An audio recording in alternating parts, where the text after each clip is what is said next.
Artis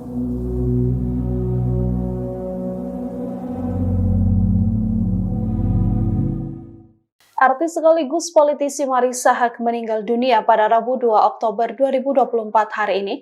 Marissa Haque tak sadarkan diri di rumahnya dan sempat dilarikan ke rumah sakit sebelum meninggal dunia. Adik Marissa Haque, Soraya Haque menuturkan bahwa tidak ada gejala apapun yang ditunjukkan oleh Marissa sebelum berpulang. Saat itu Marissa Haque masih sempat beraktivitas seperti biasa dan berkumpul dengan keluarga di ruang tamu. Saat sedang berkumpul itu almarhumah tiba-tiba lemas dan tidak bergerak. Kondisi ini membuat keluarga panik hingga akhirnya melarikan Marissa Haque ke Rumah Sakit Premier Bintaro. Setelah diperiksa, Marissa Haque dinyatakan meninggal dunia. Nantinya jenazah almarhumah akan dimakamkan di TPU Tanah Kusir Blok A Blok 36 sekira pukul 15 waktu Indonesia Barat. Download Tribun X sekarang, menghadirkan lokal menjadi Indonesia.